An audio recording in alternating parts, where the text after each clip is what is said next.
আসসালামু আলাইকুম সবাইকে। যে কোনো প্যারাগ্রাফ আসলে কিন্তু আপনারা লিখতে পারবেন, ঠিক তার জন্য কিন্তু আমরা এই ফরম্যাটটি সাজিয়েছি। সো ভিউয়ার্স, সামনে কিন্তু পুলিশ কনস্টেবল 2024-এর লিখিত পরীক্ষা। সো আপনারা অনায়াসই এই ফরম্যাটটি যদি মুখস্থ করেন তাহলে আপনি খুব সুন্দর করে লিখতে পারবেন। সহজ ভাষায় তৈরি করা হয়েছে যাতে আপনারা সহজেই মুখস্থ করতে পারেন।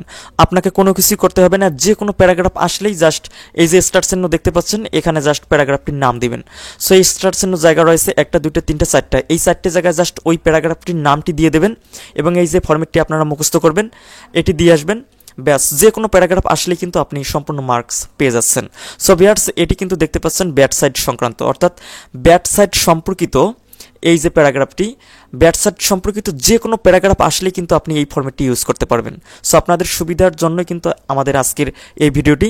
সো অবশ্যই ভিডিওতে লাইক দিয়ে দেবেন এবং যারা এখন পর্যন্ত আমাদের চ্যানেলে নতুন বা সাবস্ক্রাইব করেননি তারা সাবস্ক্রাইব করে রাখুন পরবর্তী ভিডিও পাওয়ার জন্য। সো ভিউয়ার্স, এটা তো গেল ব্যাট সাইড সংক্রান্ত।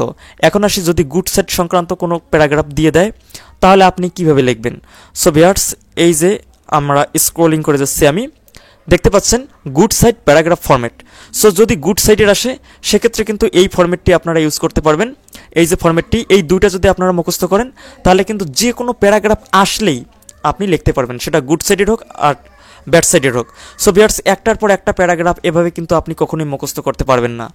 সো আপনি কখনোই 20-30টা প্যারাগ্রাফ মুখস্থ করতে পারবেন না, কিংবা অনায়াসে কিন্তু আপনি ইংরেজিতে কথা বলতেও পারেন না, এই কারণে আপনি প্যারাগ্রাফটি লিখতে পারবেন না বা ট্রান্সলেট করতে পারবেন না ইংরেজিতে, যদিও আপনি বাংলাতে চিন্তা করেন। সো তার জন্যই, তার সুবিধার্থে কিন্তু এই প্যারাগ্রাফটি বা এই ফরম্যাট দুটি আমি নিয়ে এসেছি। সো ভিউয়ার্স, এখানে দেখতে পাচ্ছেন গুড সাইড সম্পর্কিত যে কোনো প্যারাগ্রাফ আসলে জাস্ট এই যে প্যারাগ্রাফ নেম, এখানে আমি বোল্ড করে দিয়েছি ফন্ট। সো এই প্যারাগ্রাফ নেমের জায়গায় জাস্ট ওই প্যারাগ্রাফটির নাম দিবেন, ব্যাস হয়ে যাবে। আর কোনো কিছু পরিবর্তন করতে হবে না, এটি লিখে দিয়ে আসবেন, আপনি সম্পূর্ণ মার্কস পেয়ে যাবেন। সো আপনি স্ক্রিনশট করে কিন্তু আপনি মুখস্থ করতে পারবেন। খুব সহজ ভাষায় লেখা হয়েছে, জাস্ট আপনারা একটু পড়লেই হয়ে যাবে। এখন আসি, ধরুন সাপোজ আপনার প্যারাগ্রাফে আপনার প্রশ্নে এসেছে লোডশেডিং। এখন লোডশেডিং যেহেতু ব্যাট সাইডের আওতায় পড়ে যাচ্ছে, সো আপনি এই যে ফরম্যাটটি দেখতে পাচ্ছেন, এই যে স্টার্ট চিহ্ন জায়গা, সো আপনি এইখানে জাস্ট দিবেন লোডশেডিং। এখন load shedding has become a common incident in our everyday life, we get the news of load shedding in the newspaper. এখন আসি, load shedding is now serious problem in Bangladesh or our country, it is going out of control day by day, it makes problem of all, we can not think a free life for it.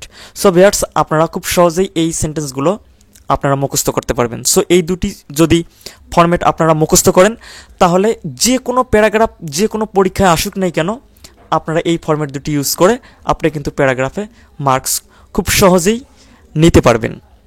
So viewers, এটি যে আমি আপনাদেরকে দেখাচ্ছি এটি কিন্তু আপনাদের police constable 2024-এর আমরা যে পিডিএফ সাজেশন তৈরি করেছি তারই একটি অংশ। সো ভিউয়ার্স, আপনারা যদি সম্পূর্ণ পিডিএফ ফাইলটি নিতে চান তাহলে আমাদের হোয়াটসঅ্যাপ নাম্বারে যোগাযোগ করতে পারেন। আমাদের হোয়াটসঅ্যাপ নাম্বার ডেসক্রিপশন বক্সে আপনারা পেয়ে যাচ্ছেন, একটু চেক আউট করে নেবেন। সো এই যে সম্পূর্ণ পিডিএফটি যদি আপনি নিতে চান তাহলে অবশ্যই আপনাকে 100 টাকা সেন্ড মানি করতে হবে। সো আপনারা হোয়াটসঅ্যাপে সেই বিষয় নিয়ে আমাদের সাথে কথা বলবেন। আজকের এই ভিডিওতে আপনারা সম্পূর্ণ ফ্রিতে দেখতে পারলেন যে কোনো প্যারাগ্রাফ আসলেই কীভাবে আপনারা লিখতে পারবেন, তার একটি সুন্দর প্রসেস। সো আপনারা স্ক্রিনশট করে এটি মুখস্থ করতে পারেন। সো এই ছিল আজকের ভিডিও, আজকে এখানেই বিদায় নিচ্ছি। সবাই ভালো থাকবেন, সুস্থ থাকবেন, আমাদের চ্যানেলের সাথেই থাকবেন। এতক্ষণ আমাদের সাথে থাকার জন্য আপনাকে অসংখ্য ধন্যবাদ।